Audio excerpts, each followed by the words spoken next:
Now that many ski resorts are open and thriving for the season, a lot of people are asking for a full breakdown between Liberty and Whitetail.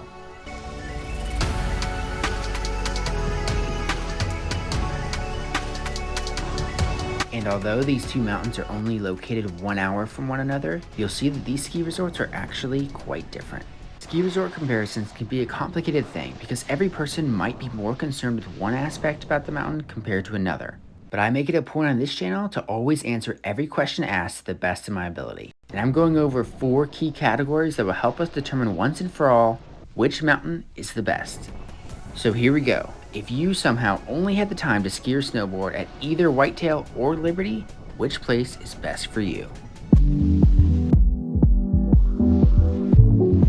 First, let's start off with comparing the terrain of both mountains. Liberty Ski Resort has 100 skiable acres, 2 terrain parks, and 8 lifts providing access to 21 total runs, while Whitetail Mountain boasts a slightly bigger skiable footprint with 120 acres, lists having 2 terrain parks and a half pipe on their website.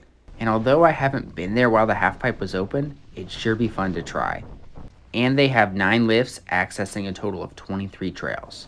At first glance, it might seem like the general terrain stats are similar, with Liberty having 21 trails and Whitetail having 23 trails. But the reality of it couldn't be further from the truth.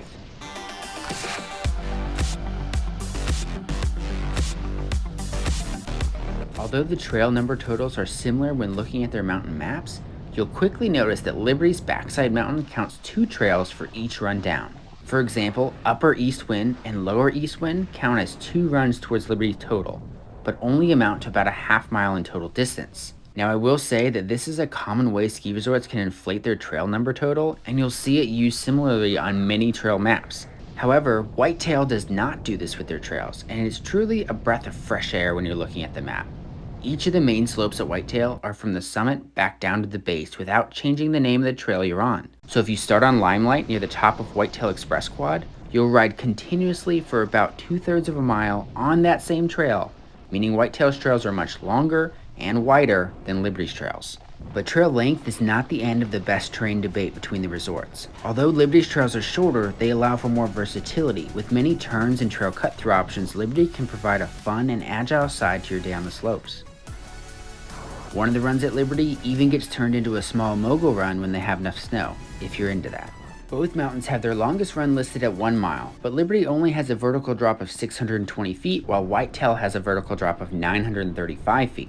This drastic difference in vertical drop is mainly due to Whitetail's summit having a higher elevation at 1,800 feet compared to Liberty's elevation being just under 1,200. Over the entire mountain, Liberty has 35% beginner terrain, 40% intermediate terrain, and 25% expert terrain to explore, while Whitetail has 26% beginner, 48% intermediate, and 26% expert terrain, meaning Liberty is more geared towards beginner and intermediate riders, with Whitetail having significantly more terrain for intermediate and advanced skiers and snowboarders. I do want to add that Whitetail has several green runs off to one side meant to allow those who are newer to snow sports learn safely, while allowing the more advanced riders to improve without worrying too much about skiers and snowboarders who are just starting out. And although Liberty seems more suited for beginners, it can also quickly turn into a minefield of beginners on the main mountain. I've seen huge buses come to Liberty and drop off loads of kids at a time from nearby schools. With all the terrain and mountain statistics considered, I'm going to give the edge to Whitetail. Now let's look at the resort's location and season.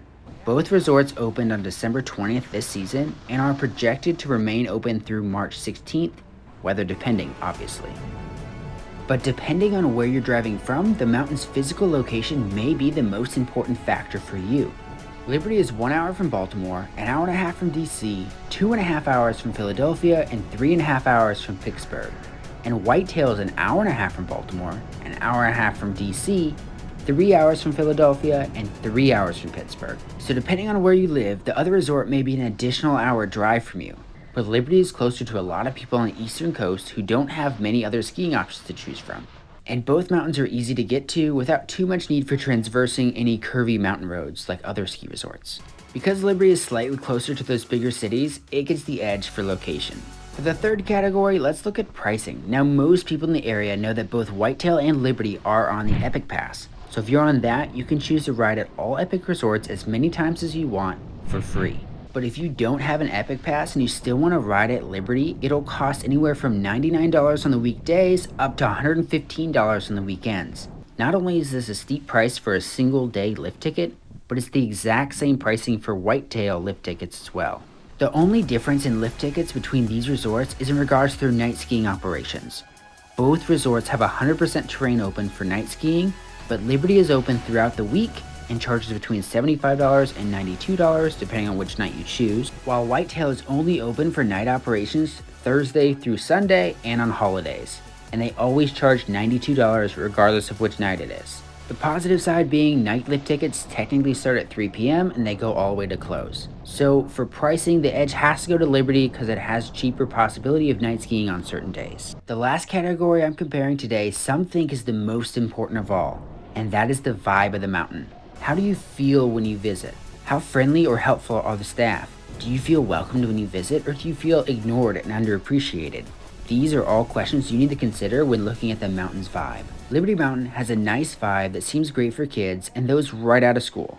Not that that's necessarily a bad thing, but the staff seemed indifferent and possibly that could just be my own experience. But Whitetail is the complete opposite. Everyone's friendly, the staff and lifties were all really nice and will strike up a conversation with you.